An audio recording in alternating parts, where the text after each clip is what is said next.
옛날 어느 마을에 어떤 색을 몹시 밝히는 부인이 남편이 출타 중에 새서방을 불러 함께 문간방에서 이상야릇한 짓을 하였는데 동력 하늘이 이미 밝아진 것을 모르고 있었다. 그런데 안채에서는 시부모, 시누이들이 잤는데 시아버지와 시어머니는 아직 일어나지 않았으나 시누이가 이미 뜰 아래 나와 있어 새서방을 내보낼 길이 없었다. 아이고, 이 일을 어쩌지? 시누이에게 들키면 자네와 나는 죽은 목숨이오. 그래서 부인이 새서방에게 이르기를 걱정하지 마세요. 나한테 좋은 수가 있어요. 시누이가 어리숙하니 쉽게 속일 수 있을 것 같아요. 그렇게 이러쿵저러쿵 말을 나누더니 내가 이렇게 저렇게 하면 곧 그 틈이 생길 테니 그때 몰래 나가세요. 하고는 살금살금 소리 없이 시누이 뒤로 걸어가서는 양손으로 시누이의 두 눈을 가리고 내가 누군지 알아맞혀봐요. 하고 묻자 누구지? 엄마예요? 아닌데요. 아, 그럼 누군지 알겠다. 새언니 아니에요. 하고 시누이가 대답하였는데 그러는 사이에 새서방은 무사히 주랭랑을 치게 되었는데 그때 어리숙한 시누이가 말하길 언니, 근데 새서방은 어디 갔어요? 나한테도 소개시켜줘요. 나도 외롭단 말이에요. 그렇게 해서 부인은 곤장 맞고 집에서 쫓겨났다고 한다.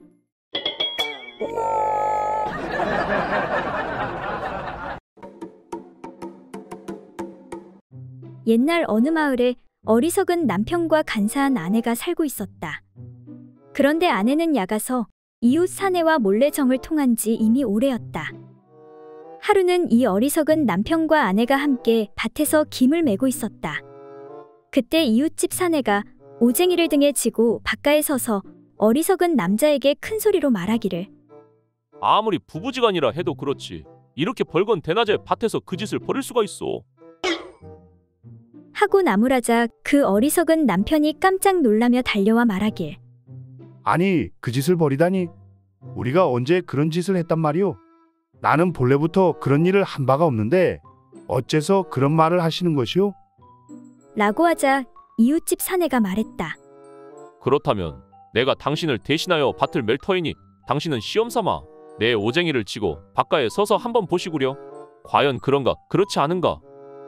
이 말에 어리석은 남자가 이웃집 사내의 말대로 오쟁이를 지고 서 있는데 이웃집 사내가 참으로 밭으로 가서는 그의 아내를 눕혀놓고 그 짓을 벌이는 것이었다. 일을 마친 후 다시 이웃집 사내가 남편에게 가서 물었다. 당신이 본 것이 어떠하였소? 이에 어리석은 남자가 말하기를 당신의 말이 맞기는 맞았지만 기분이 썩 상쾌하지는 않구려. 그것 보시오. 내 말이 맞지 않소. 나는 오래간만에 반일을 해서 그런가 기분이 몹시 상쾌해졌소이다. 그리고 며칠 후 이웃집 사내가 저작거리에서 어리석은 남편을 만났는데 그가 매우 기뻐하면서 말하길 나한테 좋은 것을 가르쳐줘. 정말 고맙소이다. 아니 그것이 무슨 말이오? 나도 시험 삼아 당신 밭에 가서 당신 아내와 김을 매보니 기분이 매우 상쾌해지더이다.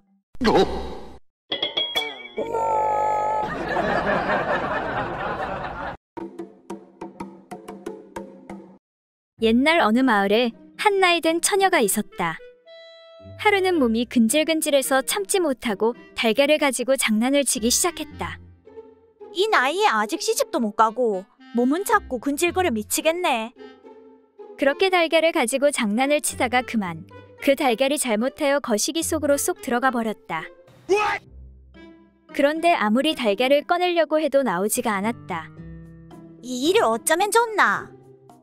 그래서 부끄러워 며칠째 말도 못하고 있다가 하는 수 없이 동네에서 어리숙하고 바보 취급을 받는 한 총각을 불렀다. 예, 너 소문을 내지 않고 내 그곳 속에 들어간 달걀을 꺼내줄 수 있니? 꺼내주면 뭐 해줄 건데? 만약 달걀을 꺼내주면 너에게 내 몸을 한번 맡길게. 그 말 참말이지? 참말이지 않고 언제 내가 거짓말하는 거 봤니? 그럼 좋아. 어서 두 다리를 벌려봐. 바보 총각은 그녀의 그곳에 대고 쥐쥐쥐쥐 하고 소리를 내었다. 그러자 아닌 게 아니라 병아리 한 마리가 쪼르르 달려나오는 것이었다. 따뜻한 그 속에서 달걀이 벌써 병아리가 되어버린 것이었다. 자, 이제 약속을 지킬 차례구먼. 할 일을 다 마친 총각이 약속받은 대로 처녀를 덥석 끌어안았다. 그러자 처녀가 총각을 밀치며 말했다.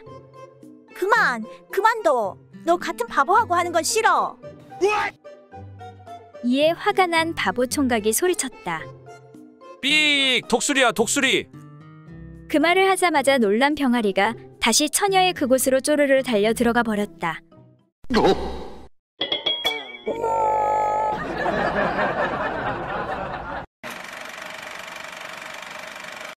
결혼한 지 10년이 넘도록 아이를 갖지 못하는 부부가 있었다. 남편은 고민 끝에 용하나는 무당을 찾아갔다.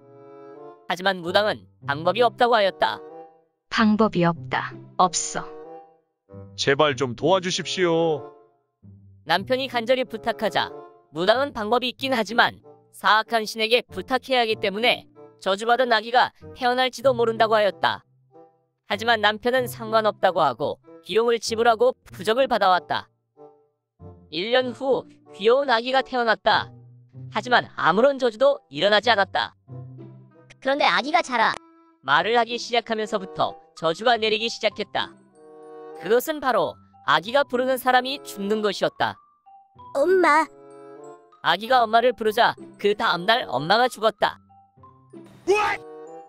할머니. 아기가 할머니를 부르자 그 다음날 할머니 역시 죽었다. 아빠는 저주받은 아기가 너무나 두려웠다. 그래서 아기를 뒷산에 버리기로 결심했다. 아기를 보자기에 싸서 산에 버리고 내려가려는데 순간 아기가 아빠! 라고 하는 것이었다. 순간 아차 싶었지만 아빠는 어차피 자신의 욕심 때문에 일어난 일이라고 생각하고 운명을 받아들이기로 했다. 그러나 다음날 아침 아빠는 죽지 않고 일어났다. 어라, 어떻게 된 거지? 내가 살아있네? 살아남은 아빠는 가족들의 목까지 열심히 살아야 되겠다고 생각했다. 그리고 밭일을 하기 위해 집을 나섰다. 그런데 그때 갑자기 옆집 아줌마의 원통한 통곡 소리가 들려왔다.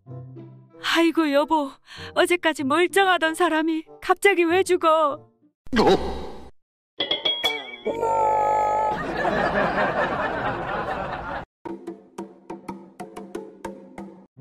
옛날 어느 마을에 사는 과부 금자가 나무를 캐러 산에 오르고 있었다.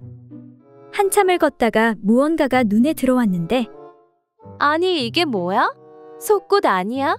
그것도 비단의 새꽃 같은데 왜 이런 곳에 버려져 있지? 아무튼 땡 잡았네.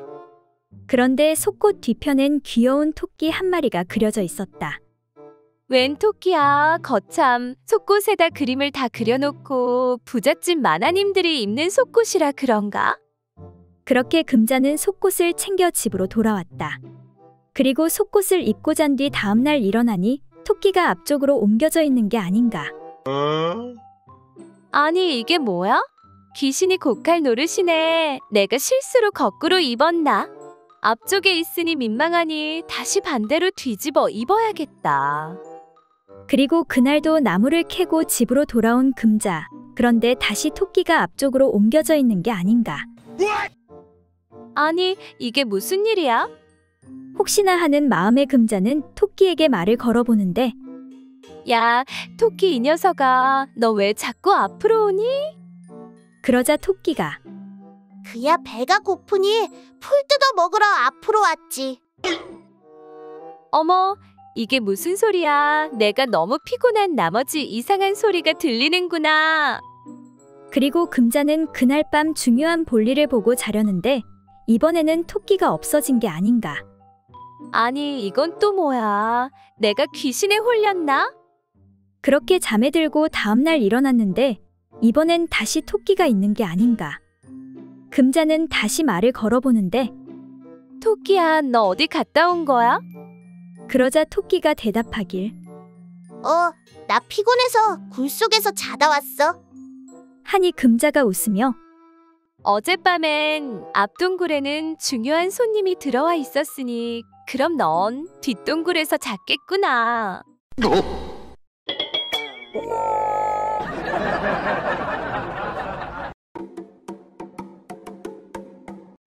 옛날 어느 마을에 인자하기로 소문난 최대감이 살고 있었다. 덕망 높은 그는 마을 사람들의 존경을 받는 인물이었는데 흠이 없던 그는 부인과 일찍 사별한 게 흠이라면 흠이었다. 그러던 어느 날 젊은 여인을 첩으로 들이게 되었지만 그를 욕하는 사람은 하나도 없었다. 아이고, 우리 대감마님 기력도 좋으시구나. 남은 세월은 즐겁게 보내셨으면 좋겠구먼. 그러다 얼마 안가 대감의 첩이 태기가 왔고 집안은 경사가 났다. 이에 의원이 들러 부인과 대감을 차례대로 진맥하고 의아해하며 말을 꺼내는데 저 아무래도 이상합니다, 대감마님. 뭐가 말인가? 혹시 부인과 잠자리에 드셔서 거사를 치르셨는지요? 아, 그게 내 기억이 잘 나지 않네. 이상하게 피곤한 날이었는데 부인 말로는 맞다고 하니까 맞는 거 아니겠소? 아무리 그래도 너무 빠른 듯 싶습니다. 그리고 대감마님의 맥을 살펴본 바로는 의원이 말을 바로 하지 않고 뜸을 들이자 왜? 무슨 문제라도 있는가? 그러니까 예를 들어 말씀드리지요. 산을 넘어갈 일이 있어 산을 넘는 도중에 말입니다. 호랑이를 만나게 됩니다. 그런데 가진 거라고는 나무 지팡이 한 자루밖에 없는 겁니다. 그래서 지팡이로 호랑이를 가리키자 호랑이가 화살에 맞아 쓰러지고 말았습니다.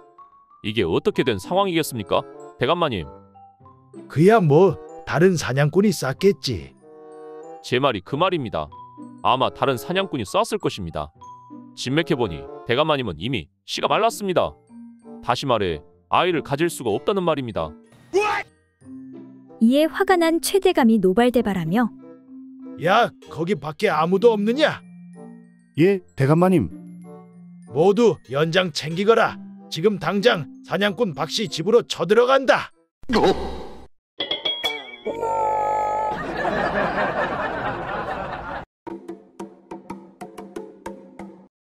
옛날 어느 마을에 삼돌이는 친구 덕구와 단짝 친구였다.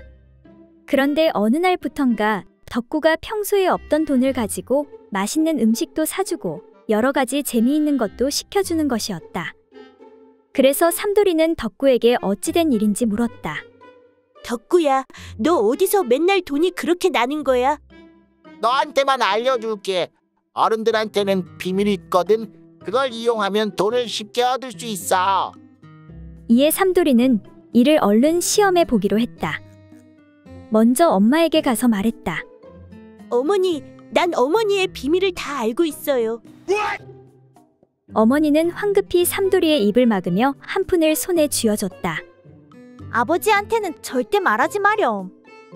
정말 되는구나 하는 생각에 기분이 좋아진 삼돌이는 그날 저녁 밭에서 집에 돌아온 아버지에게 달려가 말했다. 아버지, 난 아버지의 비밀을 다 알고 있어요. 그러자 놀란 아버지는 삼돌이에게 두 푼을 쥐어주며 말했다. 엄마에겐 절대 말하면 안 된다. 알겠지?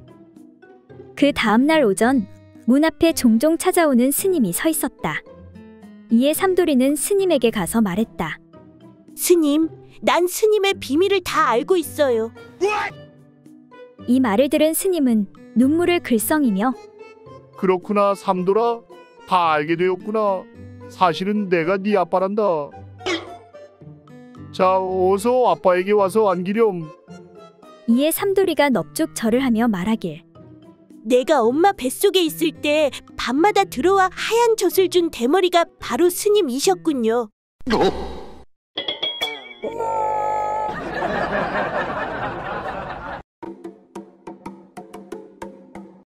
옛날 어느 마을에 사는 선비 최만길은 자기가 바둑을 제일 잘 둔다고 생각하며 바둑으로 내기하기를 좋아했고 항상 내기에서 이겼다. 그런데 그에게는 아름다운 첩이 하나 있었는데 배를 타고 다니면서 장사하는 부자 상인이 최만길의 첩을 흠모해 바둑으로 그 첩을 빼앗을 계책을 꾸며냈다. 상인은 화려하게 장식된 아름다운 말 한 장을 하나 가지고 찾아와서 최만길에게 그것을 걸고 내기 바둑을 두자고 했다. 내 장사하며 중국서 어렵게 구한 말 한 장인데 내기 바둑 한번 어떻소이까? 나도 바둑이라면 누구에게도 지지 않소이다. 좋소이다. 그렇다면 나도 귀한 청자 하나를 걸 테니 어디 한번 더 봅시다. 바둑에 자만심을 가지고 있는 최만길은 속으로 기뻐하며 그 제의에 응하니 상인은 일부러 바둑을 져서 그 안장을 잃어주었다. 그리고 얼마 후 상인은 더 많은 값진 물건을 가지고 와 또 내기 바둑을 두자고 최만길에게 제의하였다. 내 이번에 실력을 더 갈고 닦아왔소이다. 지난번과 비교도 안 되게 많은 보물을 가지고 왔는데 선비님은 무엇을 걸겠습니까? 제 생각으로는 저 예쁜 첩을 걸고 한판 승부를 겨루어 주었으면 하는데 어떻습니까? 상인은 이렇게 말하고 웃었다. 그러자 최만길은 전에 바둑을 이긴 적이 있으므로 가볍게 여기고 자신만만해하면서 문제 없다는 듯이 말했다. 그렇게 하지요. 내 아끼는 첩을 걸고 내기 바둑을 두겠습니다. 그러고 두 사람은 바둑을 두기 시작했는데 최만길이 첫 판을 지고 말았다. 이에 상인이 최만길에게 계속 져도 정말 후회가 없겠느냐고 살살 긁었다. 어찌 오늘은 저번만 못하신 것 같습니다. 저에게 큰절 한번 하시면 없던 일로 해드리지요. 하니 최만길은 오기가 나. 아니 무슨 소리 하시는 게요? 3세판이 정석아니요. 하면서 화를 냈다. 결국 두 사람은 바둑을 계속 두었는데 최만길이 3전 3패를 하고 첩을 넘겨주었다. 결국 첩은 상인의 배를 타고 울며 떠나갔다. 그리고 몇 달 후 다시 상인이 찾아왔는데 이보시오 선비님, 이번에도 내기 바둑 한번 어떻습니까? 네, 더 많은 보물과 그 첩을 데리고 왔습니다. 아니 무슨 소리를 하는 게요? 일부러 실력을 숨기고선 나를 골탕 먹이지 않았소. 하니 상인이 난처해하며 그게 미안하게 됐소이다. 사실 내가 그 첩이 마음에 들어서 그랬는데 이제 더 이상 내가 버틸 수가 없게 됐소. 이러다 얼마 못 살고 골로 가게 생겼단 말이오. 그 첩이 옥녀도 보통 옥녀가 아니오. 허, 그렇다고 일부러 져주는 건 내 자존심이 용납하지 않소이다. 하니 부자 상인이 좋소이다. 그렇다면 바둑 둘 필요 없고 그냥 다 가지시오. 허, 그러면 곤란한데 그럼 그냥 보물만 받으면 안 되겠소. 그렇게 상인이 급히 떠나가니 최만길은 첩과 더 많은 보물을 얻게 되었다고 한다.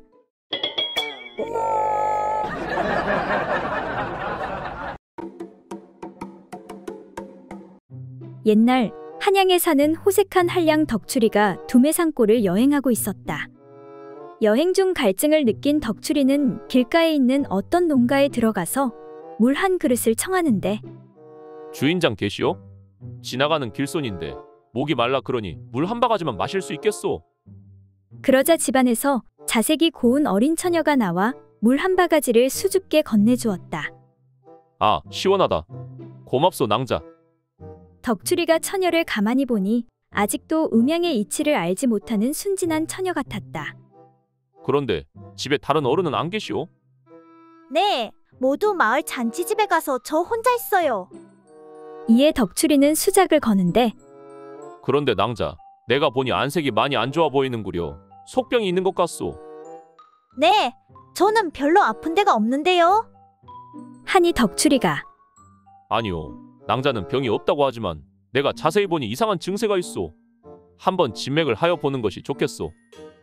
하고는 자신이 의원이라고 속이며 처녀의 손을 잡고 진맥하는 척하더니 낭자의 뱃속에는 이미 고름이 차 있으니 속히 고치지 않으면 위험하오. 이에 깜빡 속은 처녀는 걱정스런 얼굴로 그렇다면 속히 치료하여 주시지요. 이에 덕추리는 옳다쿠나 하며 가머니설로 처녀를 유혹하여 즐거운 행사를 치르고는 이윽고 처녀의 그곳에서 흘러내린 자신의 하얀 액을 접시에 받아 처녀에게 보이며 낭자, 이것 좀 보시구려. 이렇게 고름이 낭자의 뱃속에 있었으니 조금만 늦었더라면 생명이 위험하였을 것이 틀림없지 않았겠소. 하지만 이제 다 치료하였으니 걱정하지 마시오. 하고 처녀를 안심시키고 집을 나오려는데 다른 식구들이 돌아왔다. 옥자야, 우리 왔다. 근데 댁은 뉘시길래 우리 집에서 나오는 것이오? 이에 처녀가 이분은 한양에서 온 유명한 의원인데 제가 속병이 있다고 공짜로 치료해 주셨어요. 아, 네, 방금 치료가 다 끝났습니다. 저는 바빠서 이만 가봐야 되겠습니다. 하고 나가려는 덕출에게 처녀의 아비가 이보시오 의원 양반, 내가 잔치집에서 뭘 잘못 먹어 그런지 아까부터 배가 살살 아프다오. 나도 그래. 그러니 우리도 좀 고쳐주고 가시오.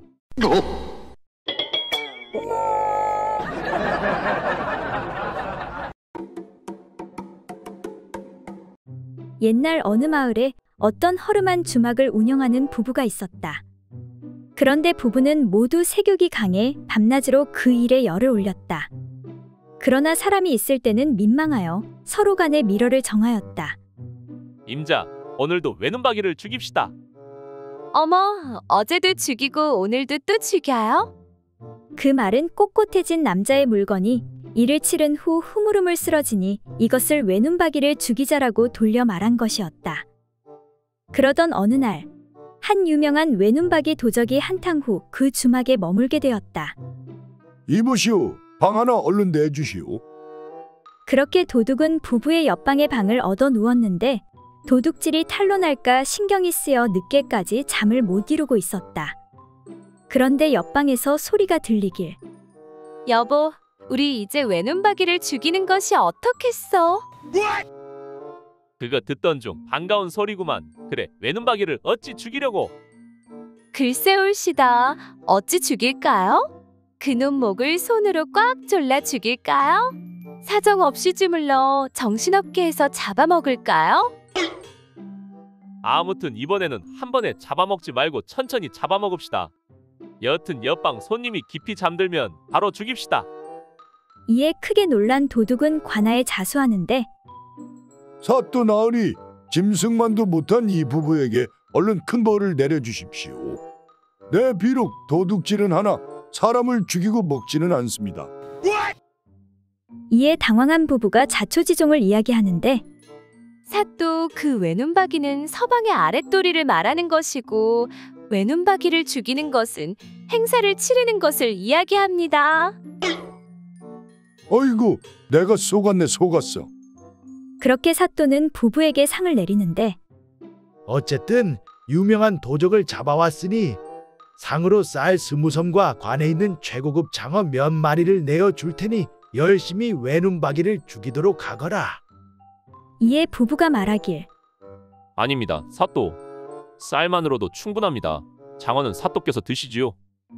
하니 사또가 아니네, 슬프게도 내 외눈박이는 이미 10년 전에 완전히 죽었다네.